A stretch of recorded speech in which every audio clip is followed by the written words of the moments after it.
Bismillahirrahmanirrahim. Assalamualaikum warahmatullahi wabarakatuh. Alhamdulillah, alhamdulillahilladzi ja'ala Ramadhana syahral Qur'an. Alhamdulillahi wa kafa, wassalatu wassalamu ala Rasulillahil Mustafa, nabiyyina Muhammad wa ala alihi wa ashabihi ahli as-sidqi wal wafa. يقول الله تبارك وتعالى في كتابه الكريم: أعوذ بالله من الشيطان الرجيم، بسم الله الرحمن الرحيم. يا أيها الذين آمنوا اتقوا الله وقولوا قولا سديدا يصلح لكم أعمالكم ويغفر لكم ذنوبكم ومن يطع الله ورسوله فقد فاز فوزا عظيما. وقال أيضا: شهر رمضان الذي أنزل فيه القرآن هدى للناس وبينات من الهدى والفرقان. الآية. سبحانك لا علم لنا إلا ما علمتنا إنك أنت العليم الحكيم. اللهم علمنا ما ينفعنا وانفعنا بما علمتنا وزدنا علما يا رب العالمين. أما بعد. Ikhwatul iman, kaum muslimin dan muslimat, saudara-saudaraku, hamba-hamba Allah Subhanahu tabaraka wa taala, bersyukur kepada Allah atas limpahan nikmat, rahmat, karunia dan izinnya.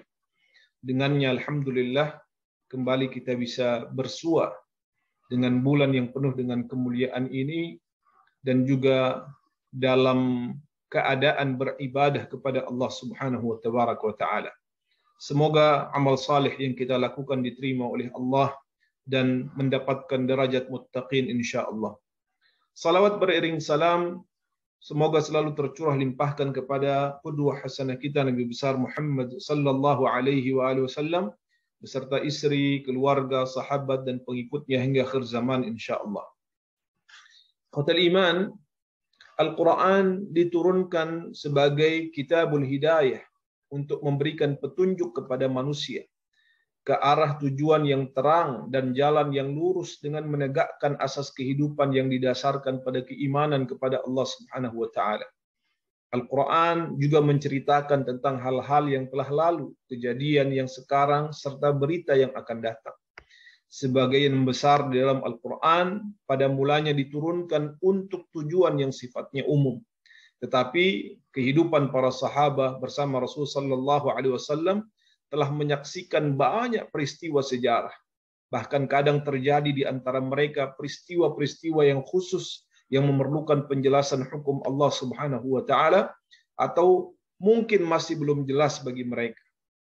Kemudian mereka bertanya kepada Rasul sallallahu alaihi wasallam untuk mengetahui hukum al-Islam mengenai hal tersebut. Maka Al-Quran turun untuk peristiwa khusus tadi atau untuk pertanyaan yang muncul tersebut. Hal seperti inilah yang kemudian kita kenal dengan sababun nuzul atau asbabun nuzul. Asbabun nuzul atau sababun nuzul merupakan satu aspek ilmu yang harus diketahui, dikaji dan diteliti oleh para mufassirin atau orang-orang yang ingin memahami Al-Quran dengan mendalam. Berdasarkan pemahaman tentu saja para ulama tafsir yang mu'tabirin mengenai pentingnya mempelajari asbabun nuzul, maka ilmu tentang asbabun nuzul perlu kiranya dikembangkan untuk difahami oleh umat Islam secara khusus dan umat manusia secara umum yang juga ingin mendapatkan hidayah Allah Subhanahu wa taala. Bahkan dewasa ini asbabun nuzul telah dijadikan sebagai salah satu kajian di dalam ulumul Quran. Khotul iman, yang pertama pengertian dari sababun nuzul, bahwa sababun nuzul secara etimologi berarti sebab turunnya surah atau ayat-ayat Al-Quran. Al-Quran diturunkan oleh Allah Subhanahu wa taala kepada Nabi Muhammad sallallahu alaihi wasallam secara berangsur-angsur di dalam masa yang kurang lebih sekitar 23 tahun. Al-Quran diturunkan untuk memperbaiki akidah, ibadah, akhlak, dan bahkan pergaulan manusia yang sudah menyimpang dari kebenaran. Karena itu, saudaraku hafizakumullah, dapat dikatakan bahwa terjadinya penyimpangan dan kerusakan dalam tata susila kehidupan manusia merupakan sebab turunnya Al-Quran.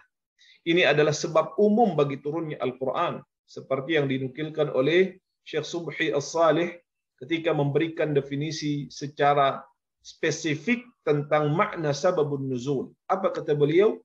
Bahwa sababun nuzul secara terminologi atau secara istilahi adalah ma nazalatil ayah awil ayat bisababihi mutadamminah lahu aw mujibah anhu aw mubayyinah li hukmihi zamana wuqu'ihi.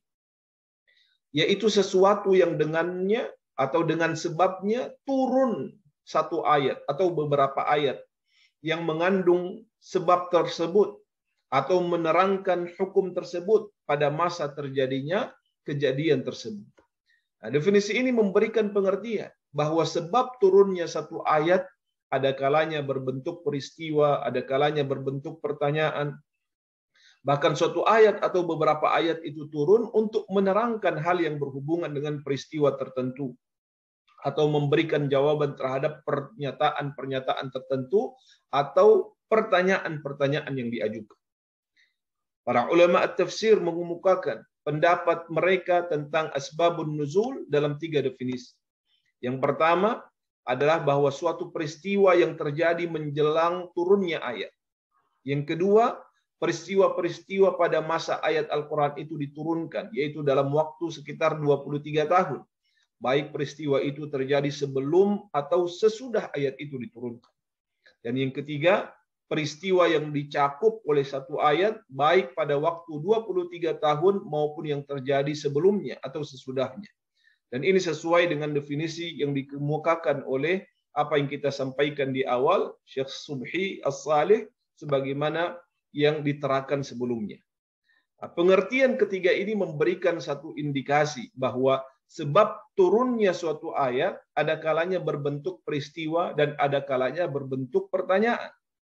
Bahkan bentuk-bentuk peristiwa yang melatar belakangi turunnya Al-Quran sangat beragam.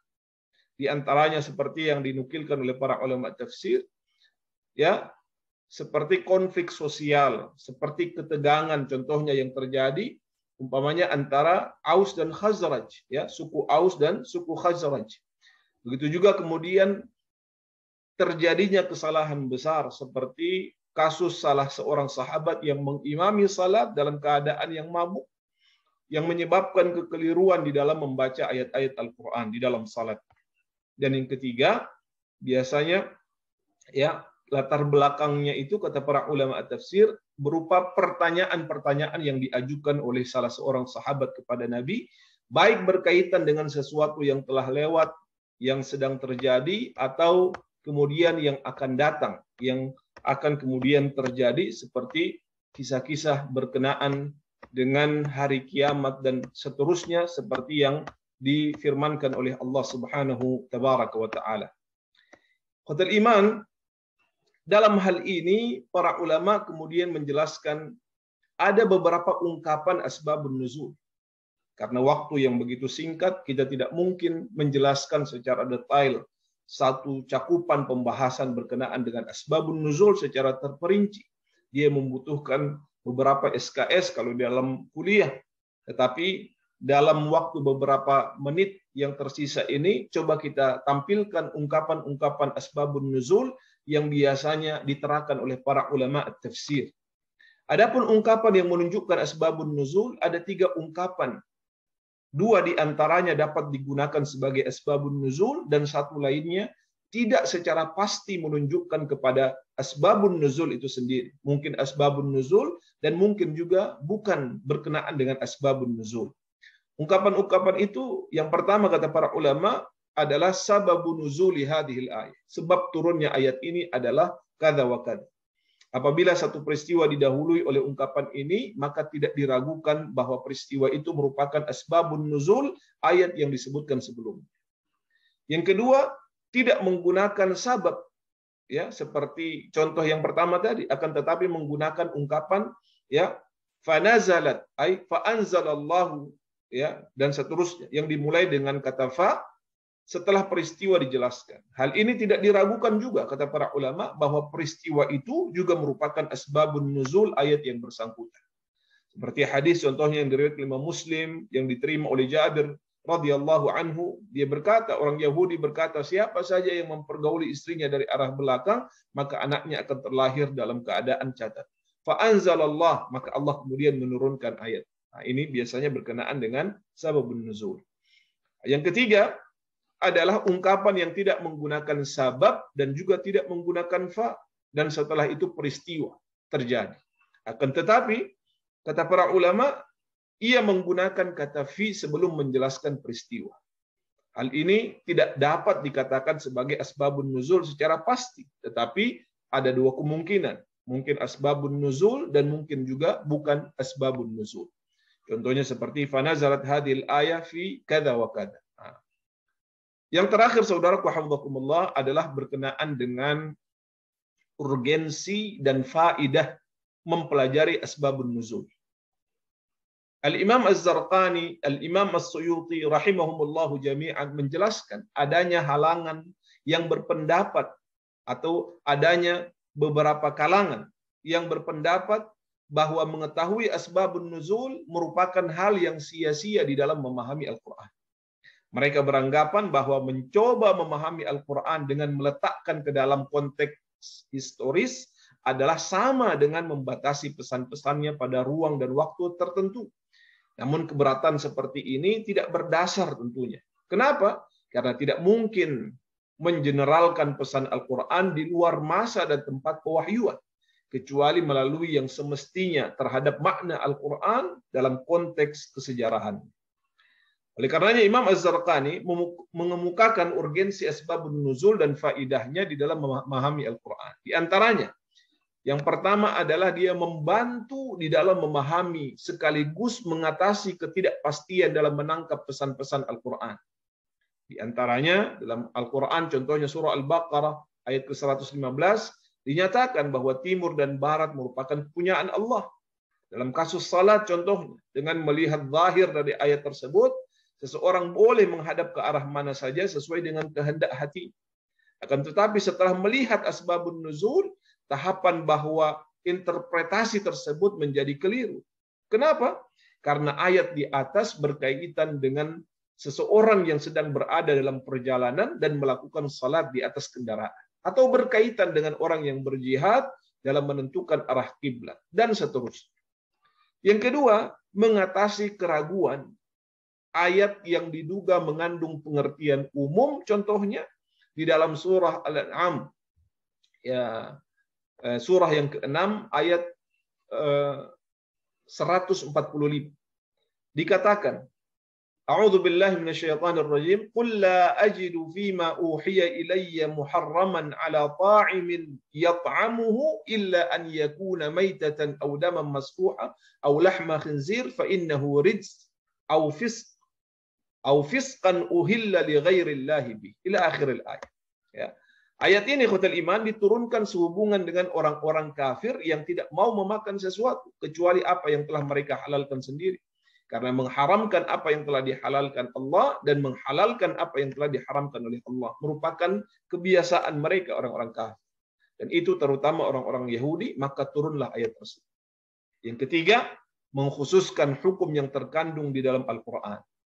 Maka bagi para ulama yang berpendapat bahwa menjadi pegangan adalah sebab yang bersifat khusus, khusus sabab, dan bukan lafaz yang bersifat umum, umumul lafaz. Dengan demikian, ayat zihar dalam permulaan surah Al-Mujadalah itu yang turun berkenaan dengan Aus ibnu Samit yang menzihar istrinya Khawlah binti Hakim ibnu Tha'labah hanya berlaku bagi kedua orang tersebut. Maka hukum zihar yang berlaku bagi selain kedua orang tersebut ditentukan dengan jalan analogis atau qiyas. Yang keempat adalah mengidentifikasi pelaku yang menyebabkan ayat Al-Quran itu turun. Dan yang kelima, yang terakhir, memudahkan untuk menghafal dan memahami ayat, mentadabburinya, serta untuk memantapkan wahyu ke dalam hati orang-orang yang mendengar. Sebab ikhwatul iman, hubungan sebab akibat, sebab musabab, hukum, peristiwa, pelaku, masa, dan tempat merupakan satu jalinan yang bisa mengikat hati di dalam memahami kandungan ayat-ayat Allah Subhanahu wa ta'ala.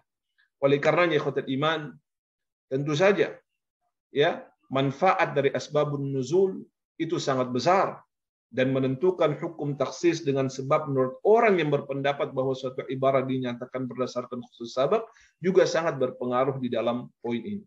mudah-mudahan dengan mengetahui asbabun nuzul dari satu ayat, dari satu surah yang ada dalam Al-Quran, semakin memantapkan keimanan kita kepada Allah Subhanahu wa taala, memperkaya pemahaman kita terhadap firman Allah Subhanahu wa taala yang akhirnya ya mengarahkan kita kepada keyakinan untuk mengamalkan secara penuh apa yang Allah Subhanahu wa taala firmankan.